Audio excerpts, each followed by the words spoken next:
सलाम, नमस्ते, सत श्री अकाल। मैं हूं रजा और आप देख रहे हैं रजाग्राफी का गाजा वॉर अपडेट।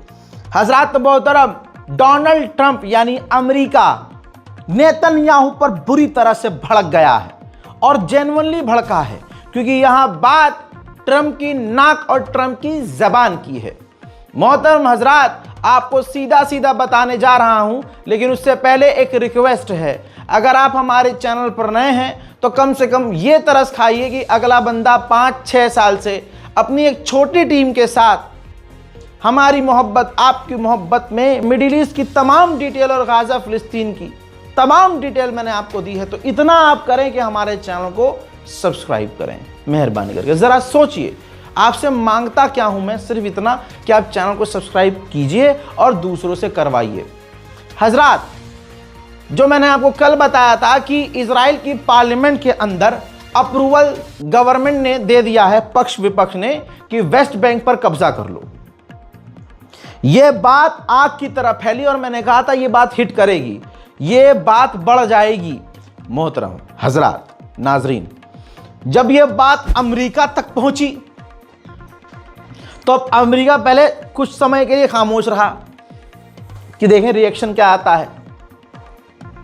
आपके सामने ये लेटर हेड है भाई। इस्लामिक अरब देशों ने तुरंत आलोचना की, जिसमें सऊदी अरब, जॉर्डन, इंडोनेशिया, पाकिस्तान, तुर्की, जिबूती, ओमान, गाम्बिया, फिलिस्तीन, Qatar, Kuwait, Libya, Malaysia, Egypt, Nigeria और दूसरे अरब स्टेट, यानी लगभग अरब और मुस्लिम देशों ने तुरंत नाराजगी जताई और इजराइल पर नाराज हो गए, भड़क गए कि ये कौन सा तरीका है भाई। मतलब फिलिस्तीन पर तुम्हारा कब्जा है, वेस्ट बैंक पर पूरा कब्जा करने जा रहे हो, गाजा को तुमने बर्बाद किया है और ये इंटरनेशनल लॉ का उल्लंघन है।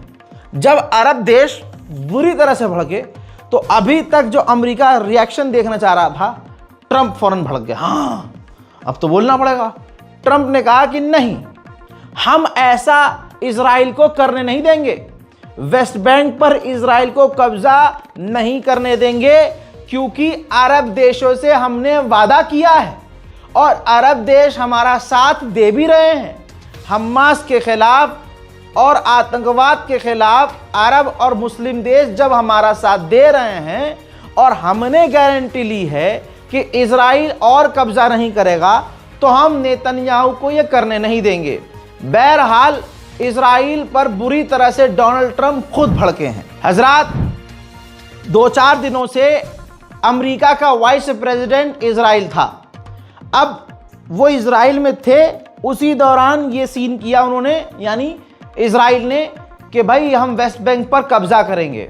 तो अमेरिका के वाइस प्रेसिडेंट उस वक्त इजराइल में थे और वो वापस जा रहे थे। वापस उसी दिन कुछ घंटे के बाद उनकी फ्लाइट थी, उन्हें अमेरिका निकलना था। कल की बात है ये। तो हुआ क्या, अमेरिका के वाइस प्रेसिडेंट से पत्रकार ने पूछ लिया इजराइल की ही सरजमीन पर कि ये जो वेस्ट बैंक पर कब्जे का ऐलान किया है, इस पर आप क्या कहेंगे। तो उन्होंने साफ कहा कि ये स्टूपिड पॉलिसी है, स्टंट है, स्टूपिड स्टंट है, पब्लिसिटी स्टंट है, पॉलिटिकल स्टंट है। हम कभी भी वेस्ट बैंक पर कब्जा नहीं होने देंगे।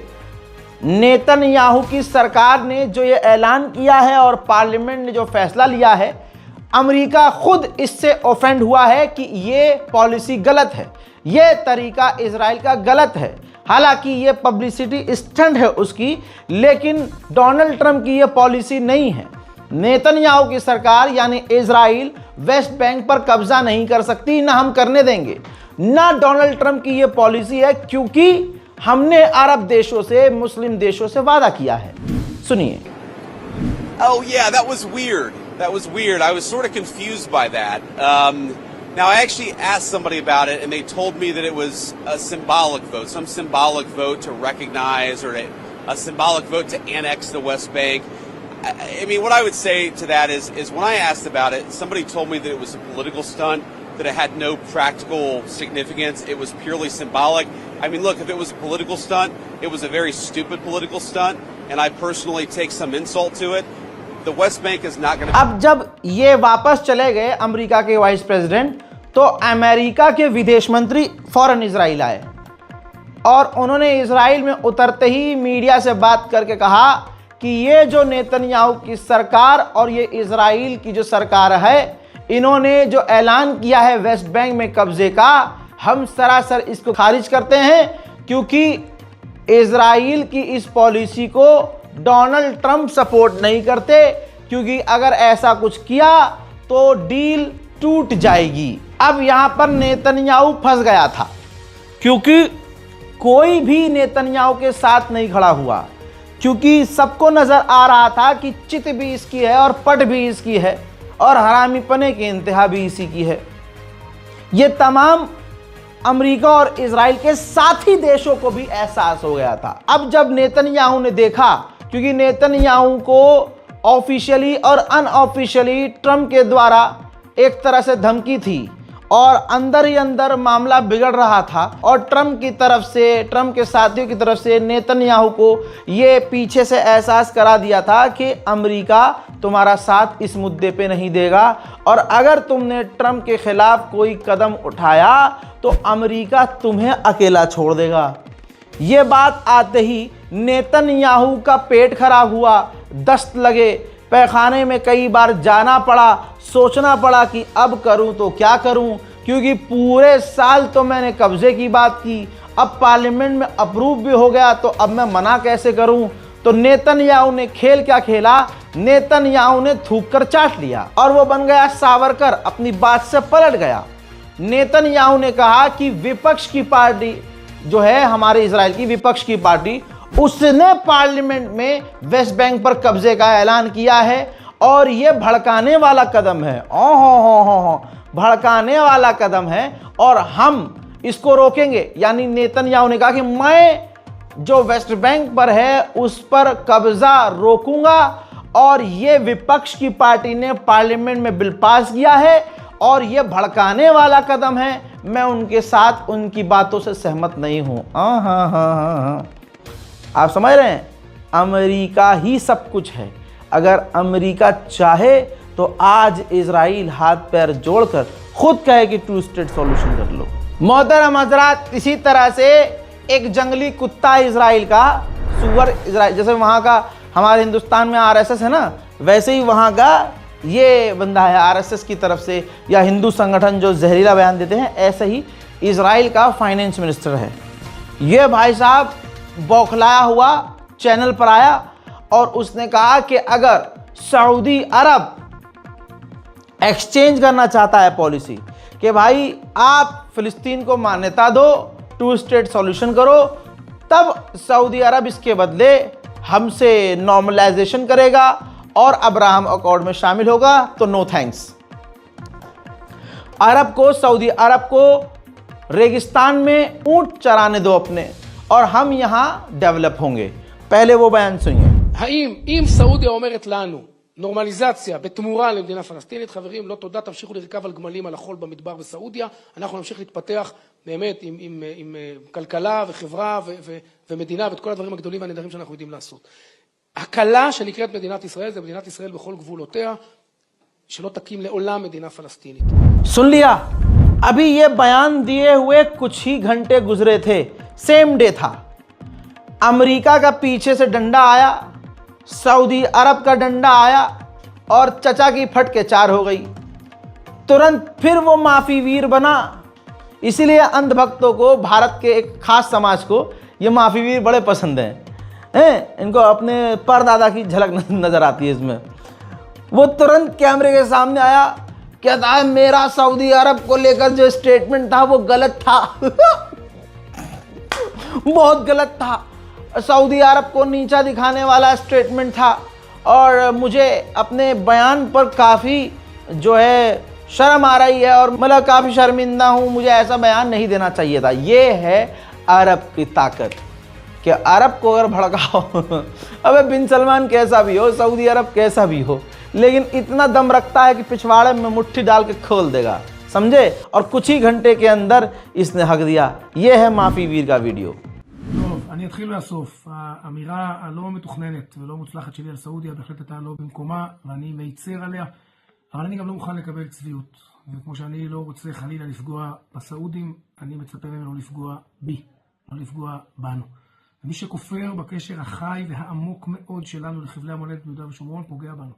מי שמנסה לכפות עלינו באו"ם עם צרפת ומדינות אחרות באופן חד צדדי לקרוע את ארץ ישראל, לחלק אותה ולהקים בה מדינת טרור שתסכן את קיומנו ואת עתידנו, פוגע בנו. כל המהלכים האלה שסעודיה מקדמת इसके बाद इसको और डंडा हुआ, पूरी दुनिया जलील करने लगी कि अबे यार जिसने तुम्हारा साथ दिया सऊदी, जो हमेशा तुम्हारे मामलों में चुप ही रहता है, तुम अब उस पर उंगली कर रहे हो हैं।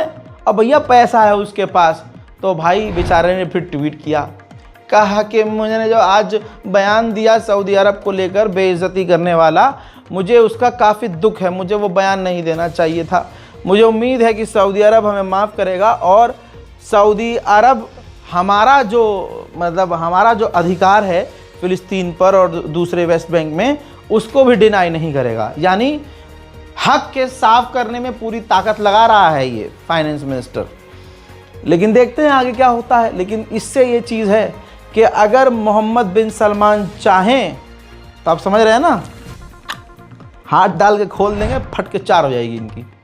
बस अल्लाह तौफीक दे बिन सलमान को कि वो थोड़ा इतना करेज करें, इतना दम दिखाएं। जैसे अपने पर बात आई तो फ़ौरन दम दिखाया, तो अल्लाह हिम्मत दे, तौफीक दे सऊदी अरब की सरकार को, दूसरे अरब देशों की सरकार को भी, कि जिस तरह से वो अपने लिए स्टैंड लेते हैं वैसे वो फ़िलिस्तीन के लिए भी स्टैंड लें। आमीन इलाही आमीन। दोस्तों आगे की भी सुन लीजिए। मैगज़ीन को इंटरव्यू देते हुए ट्रंप ने कहा कि मैंने इजराइल को रोक दिया, मैंने नेतन्याहू को रोक दिया, क्योंकि नेतन्याहू चलता चलता चलता चलता बहुत आगे पहुंच चुका था और वो आगे तक ऐसा करता, माहौल ख़राब ही रहता। मैंने नेतन्याहू को रोका। और बात हकीकत है, डोनाल्ड ट्रंप ने ही नेतन्याहू को रोका है। उन्होंने आगे ये भी कहा, अमेरिका के राष्ट्रपति माननीय डोनाल्ड ट्रंप, अब तो माननीय इस बारे में तो बोलने दो ना यार, बेचारे को थोड़ा तो इज्जत दो। माननीय डोनाल्ड ट्रंप ने यह भी कहा कि मैंने नेतन्याहू को इसलिए भी रोका क्योंकि नेतन्याहू पूरी दुनिया में बदनाम हो गया था। ये बात मैंने उन्हें समझाई और उन्हें रोका। डोनाल्ड ट्रंप ने इसी मैगज़ीन को इंटरव्यू देते हुए कहा कि मुझे लगता है इस साल के आखिर तक, यही 2 महीने बचे हैं भाई, अब उम्मीद है डोनाल्ड ट्रंप को, वो खुद कह रहे हैं कि हमें लगता है कि अब्राहम अकॉर्ड में सऊदी अरब शामिल हो जाएगा। मोहतरम हजरात, आपने तमाम हाल देख लिया, सब कुछ सुन लिया। फ़िलहाल आज की इस रिपोर्ट में इतना क्लियर है आपको, अच्छी रिपोर्ट है कि डोनाल्ड ट्रंप पूरी तरह से नेतन्याहू पर भड़के हुए हैं और नेतन्याहू की भले ही कितनी तारीफ़ें की हों, जिस तरह से अब डोनाल्ड ट्रंप नेतन्याहू पर भड़के हैं, साफ जाहिर है कि शुरू से अब तक नेतन्याहू से ट्रंप खुश नहीं थे।